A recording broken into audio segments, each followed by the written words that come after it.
Hey everybody, since Independence Day is tomorrow, I figured it'd be fitting to review Assassin's Creed 3 for PC, Xbox 360, PlayStation 3, and Wii U. This is an action-adventure game and the sequel to Assassin's Creed Revelations. It was made by Ubisoft and released in October of 2012 for PS3 and Xbox 360, then later on for Wii U and of course PC. And it's interesting because, like I said in my review of Assassin's Creed Revelations, that game was where public opinion started to really turn against the Assassin's Creed games. And Assassin's Creed 3 is one of the very few games in the series where I basically see nobody praising it.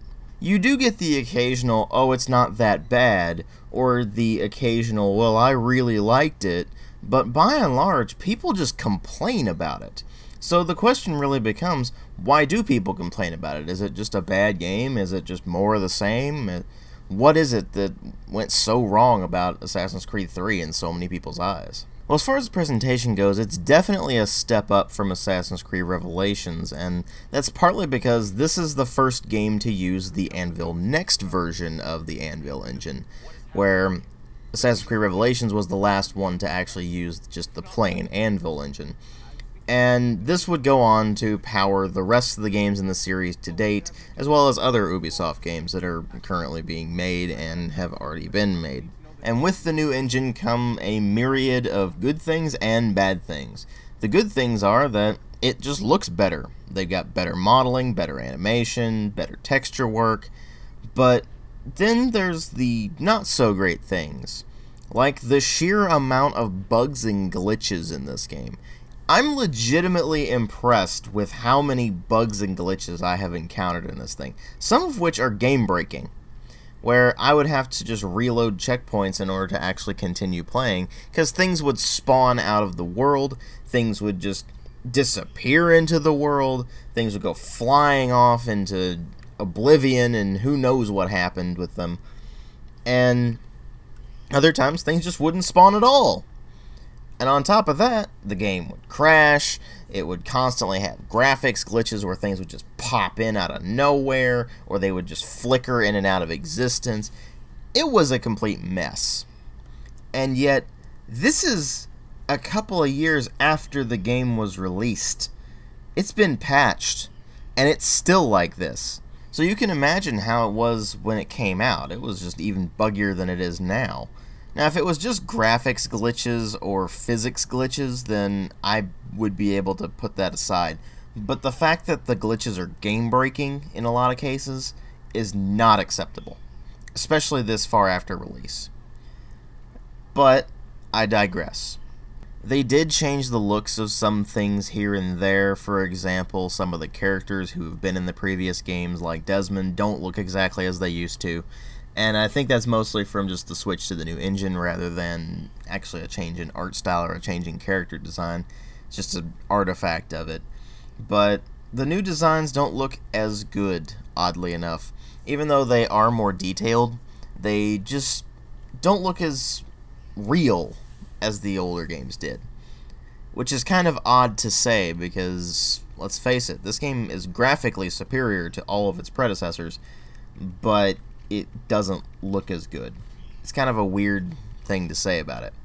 One thing they definitely did right, though, is the one thing they always do right when it comes to Assassin's Creed. The attention to detail to world building is phenomenal.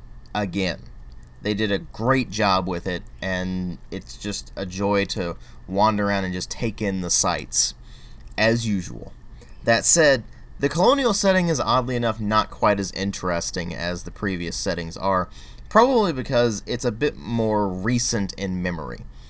We actually can go to heritage sites and they will have reenactors there who are dressed in the full costumes and things like that. You don't really get that with Renaissance Italy or Constantinople, so the setting itself just ends up not being as compelling as the previous 4 games, even though it does look phenomenal in terms of how much detail was packed in and just how much clear love that the art team put into it. So it's kind of a shame, really.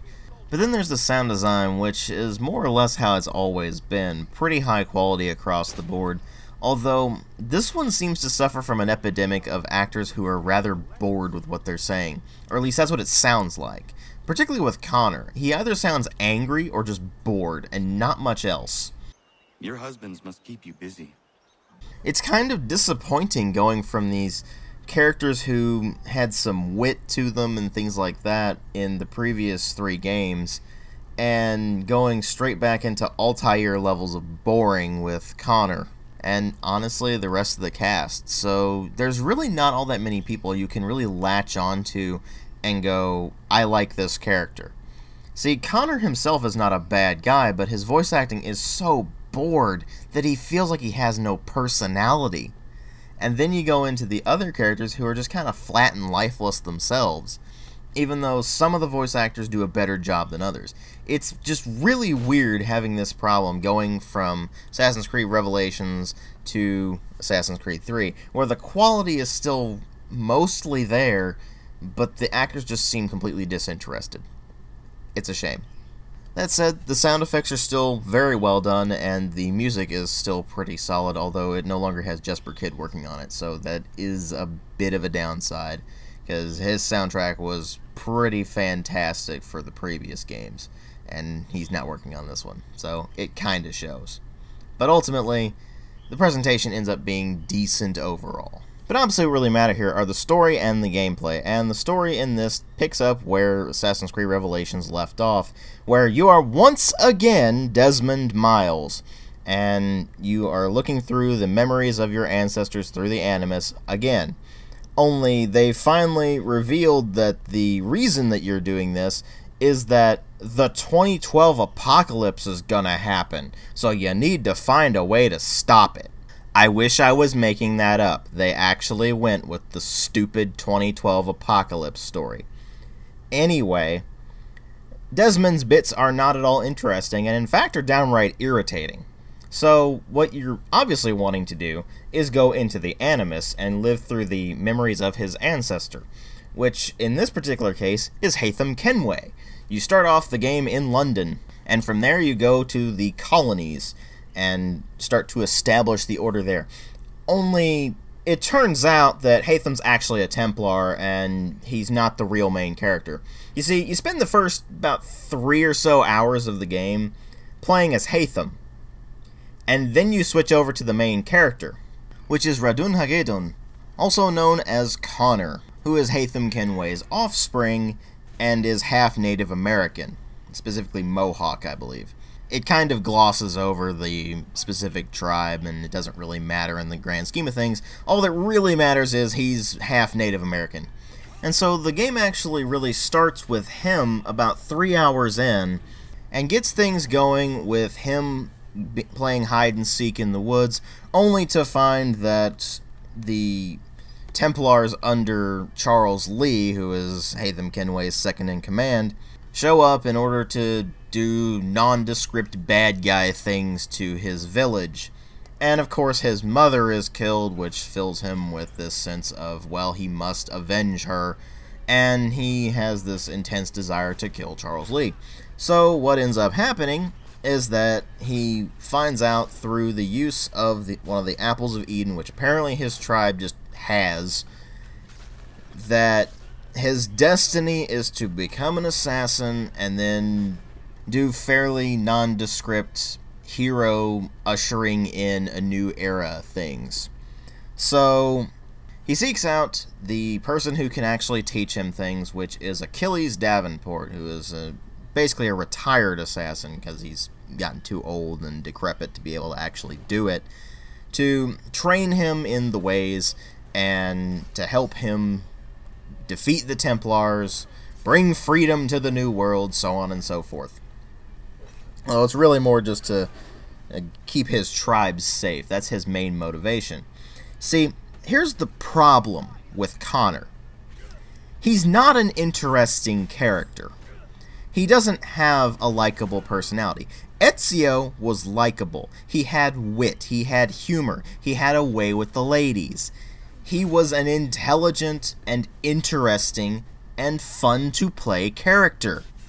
Connor, on the other hand, ends up getting rather angry. He's still a good guy at heart, but he's just an angry, impatient man. And he's just annoying. Throughout the game, he's just complaining or kind of brooding around, and he honestly reminds me way too much of Altair, who also had basically no personality other than just this kind of grim, brooding, very annoying, lifeless person. And so, it feels like they've regressed in that regard, and thus Connor just doesn't end up being a compelling character. So you had to rely on the secondary cast, who aren't really any better.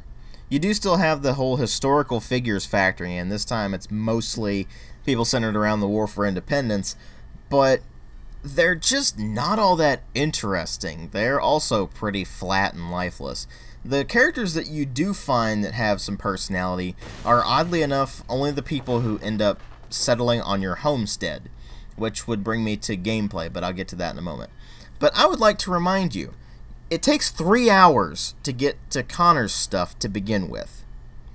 It takes another 3 to get to anything that is actually new to Assassin's Creed 3. Until then, you are dealing with about 6 hours of tutorials on things that you have done in Assassin's Creed 1 through Revelations. And when you do finally get to the new stuff, you find that there's only really 2 truly new things. The first of them is naval combat, which is a cool idea, but it's very simplistic and it wears off fairly quickly, especially considering that you don't really get much of an opportunity to do it. You do get a few naval missions, but they're mostly optional, so there's not really much of a point to do them, unless you just want to sail around the seas and pretend to be a pirate or something, I don't know. But ultimately, the only new thing that's really going to have any bearing on what you're actually doing is the homesteading. You see, they decided to add this kind of home-based building where you have a homestead, and it's basically Achilles' house, but you can expand upon that by getting people to settle in the area. And it ranges from things like farmers to blacksmiths to innkeeps, all sorts of different things like that. And each one of these characters can give you a different set of materials to build other things out of, different sets of things that you can craft, and so on and so forth. And this is important because this is how you get new stuff. See, the only way you can get new equipment that is not just already available in a store, which is to say a handful of swords, a couple of tomahawks and a couple of daggers, some ammunition for whatever you've got, a single pistol, and a duckfoot pistol, and that's kind of it.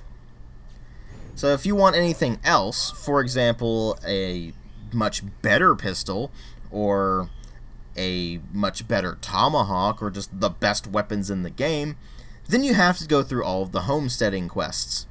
In other words, you're basically running errands for people. And this is not really entertaining at all. There are a couple of them that are vaguely entertaining, but for the most part, you're just running around a lot.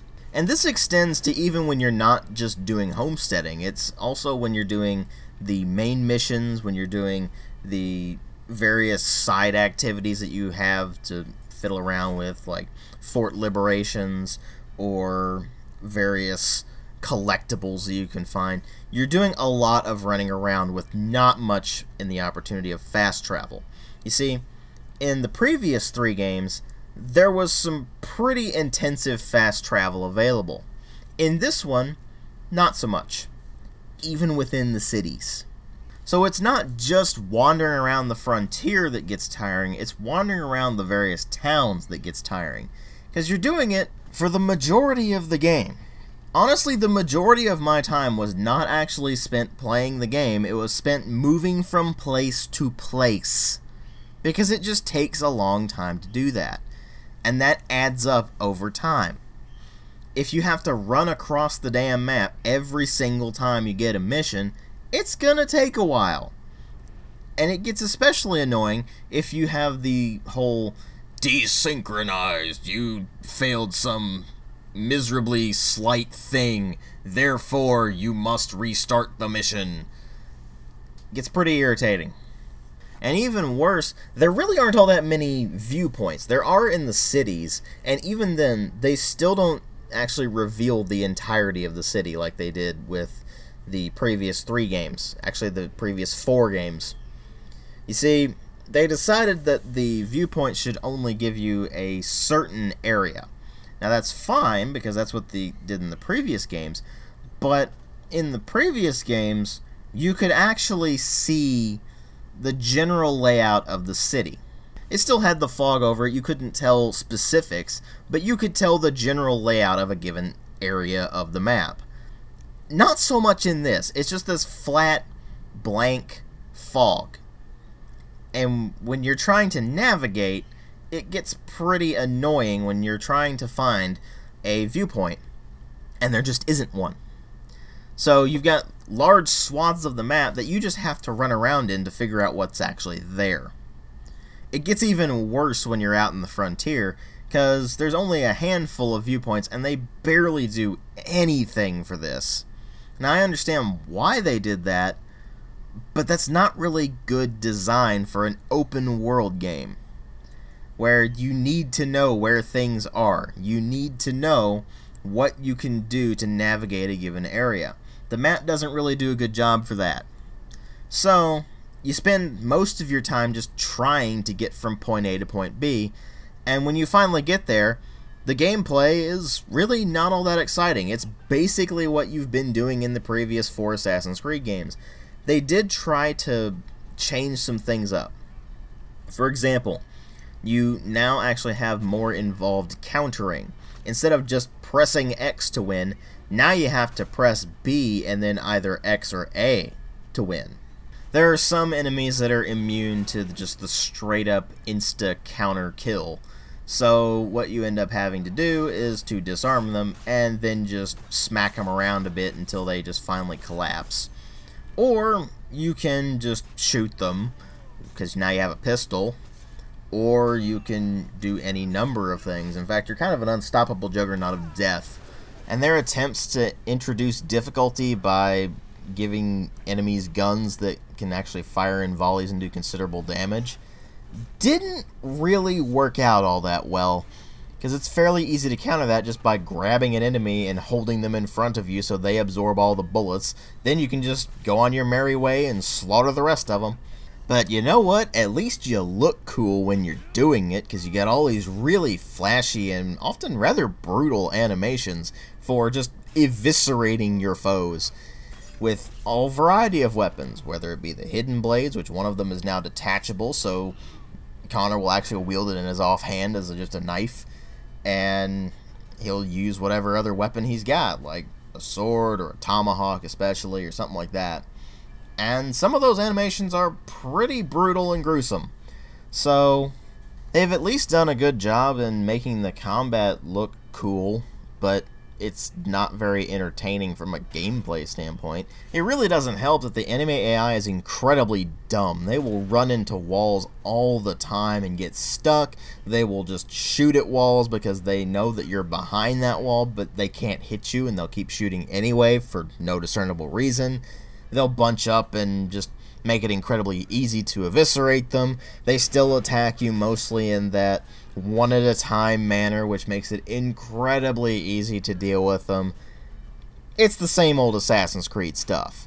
The difference being, it looks a bit prettier, the story is much stupider because it's trying to work Connor into all these main events of the War for Independence, and they feel like they're really shoehorning it in and just failing miserably at it most of the time. Even worse, they constantly force the Desmond bits on you, where it's just like, okay, let's take him out of the Animus to have Desmond talk for a bit, and then we can stick him back in the Animus, or he can wander around and do pointless stuff. And as you progress, things get more and more ridiculous and more idiotic with the plot, so you end up not caring. And the more you don't care, the more the game tries to annoy you into caring, where it's constantly trying to shove stuff down your throat and acting like you're just gonna take it because you're an Assassin's Creed fan or something. Well, I'm not. And really, I don't even see how fans can like this. The main character is completely unlikable. Both of them. Even Haytham wasn't interesting. He's not an interesting villain. He's just some posh Englishman who just happens to be a badass. And badassery does not make you a compelling character. But ultimately, what pushes this over from just being a very, very mediocre game into being an outright bad one is how ridiculously buggy this game is. Like I said before, it has tons of game-breaking glitches in it that cause you to restart entire missions, that cause you to just quit the game and have to reload it, or outright just crashing the game and losing some progress and things like that. It's just an infuriating experience. Just because of that, let alone all the stupid crap it keeps shoving in your face and acting like it's a good thing. So what are you left with Assassin's Creed 3? You're left with the same old boring gameplay, with boring characters, a story that is absurd, and leaves you just scratching your head wondering why they thought it was a good idea. And ultimately, this is where the main Assassin's Creed story ends. And what it ends on is something that makes no sense and really feels like they were just throwing crap together and saying, well, crap. We're out of ideas. What are we going to do?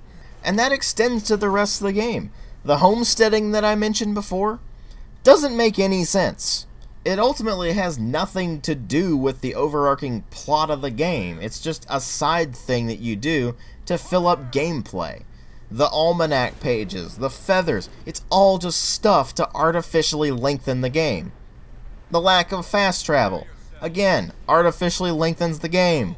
It just feels like they had no idea what direction they truly wanted to go in, so they just took everything, threw it into a blender, and hit puree. And the end result is a complete mess. I give it a 1.5 out of 5. Thanks for watching.